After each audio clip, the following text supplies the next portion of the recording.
Hello guys, welcome back to my channel. আপনাদের সবাইকে রমজানের অনেক অনেক শুভেচ্ছা ও অভিনন্দন। গাইস, সবার বাসাতে রমজান মাসে ইফতার পার্টি করা হয়, তো আমাদের বাসায় আজকে ইফতার পার্টি আছে। আমি আম্মুর একটু হেল্প করছি। এখানে আম্মু আমাকে সিদ্ধ করা আলু দিয়েছে। এই আলুগুলোকে ভালোভাবে ম্যাশ করতে হবে। গাইস, যেহেতু অনেক আলু, সেজন্য আলুগুলোকে আমি অল্প অল্প করে নিয়ে ম্যাশ করেছি।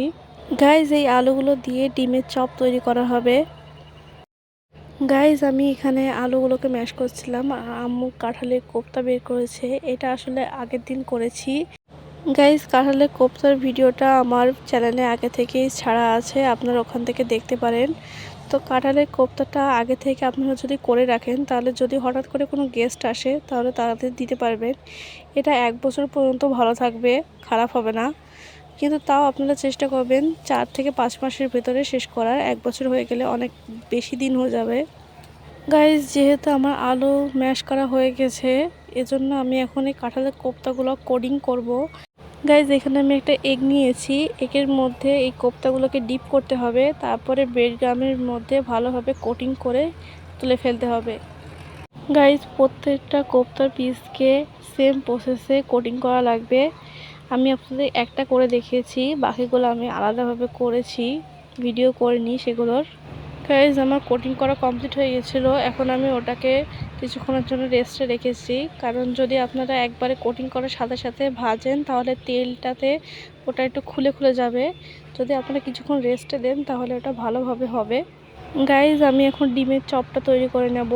এখানে আলুটাকে ভালোভাবে মশলা দিয়ে রান্না করা হয়েছে, যে আলুটাকে আমি ম্যাশ করেছিলাম। এখন আমাকে এই আলুটাকে ভালোভাবে মিক্স করে নিতে হবে, যাতে সব জায়গায় মশলা চলে যায়। গাইজ, আমার মিক্সড করা কমপ্লিট। এখন এগুলো দিয়ে আমি চপ তৈরি করব। গাইজ, এখানে আমি একটা ডিমকে 4 পিস করেছি। 4 পিস করার পরে আমি ডিমগুলো দিয়ে চপ তৈরি করে নিয়েছি। গাইজ, প্রত্যেকটা পিসের ডিমের চারিপাশ দিয়ে আমি আলু দিয়ে এটাকে ভালোভাবে রাউন্ড শেপ করে নিয়েছি। তারপরে এটা আম্মু বেসন দিয়ে ভাজবে। গাইজ, এখন আমি ইফতারটা সাজানো শুরু করে দেব। গাইজ, আপনারা প্লেট দেখে বুঝতেই পারছেন যে কতজনের আয়োজন। গাইজ, প্রথমে আমি শসা দেব। গাইজ, যদি আপনারা 3টা প্লেটে জিনিস একটু কম দেখেন তাহলে কিছু মনে করেন না, কারণ ওই 3টা প্লেট আসলে একটা আমার ভাইয়ের, একটা আমার বোনের, একটা আমার আম্মুর, আর আমারও একটা প্লেট আছে। তো আমাদের 4 জনের প্লেটে কিছু জিনিস থাকবে, কিছু জিনিস থাকবে না, কারণ আমরা সব কিছু খাই না।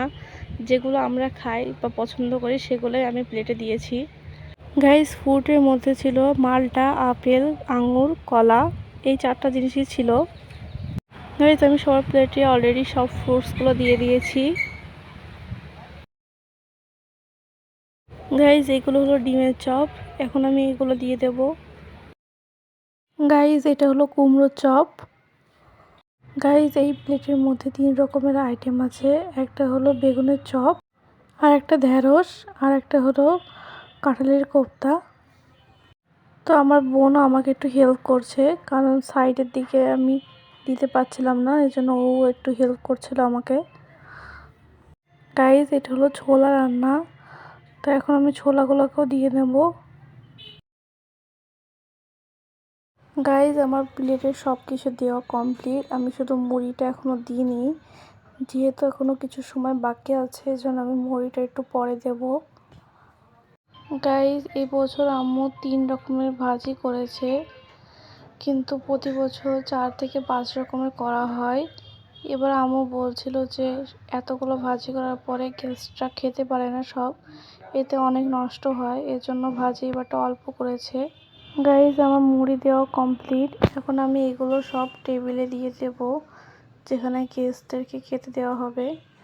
এই দেখুন, আমি টেবিলও পুরোপুরি রেডি করে ফেলেছি। আসলে এখানে যারা গেস্ট এসেছে তাদের জন্য এখানে বসার ব্যবস্থা করা হয়েছে, আর বাড়ির লোকের জন্য আলাদা জায়গায় বসার ব্যবস্থা করা হয়েছে।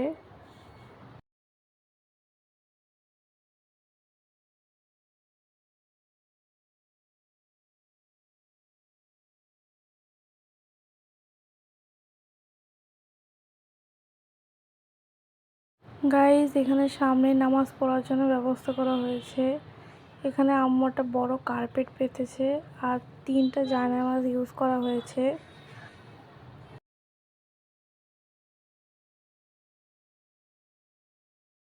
গাইজ আমি আমার আর আমার বোনের ইফতারটা আমার রুমে নিয়ে এসেছিলাম। তো গাইজ এখানে আমি অনেক কিছু নিয়েছি খাওয়ার জন্য, কিন্তু যখন আমি ইফতার করা শুরু করেছি তখন আমি শুধু কাঁঠালের কোপ্তাটাই খেতে পেরেছি। বাকি কোনো খাবারই আমি সেরকম খেতে পারিনি, কারণ আমার পেট ভরে গিয়েছিল।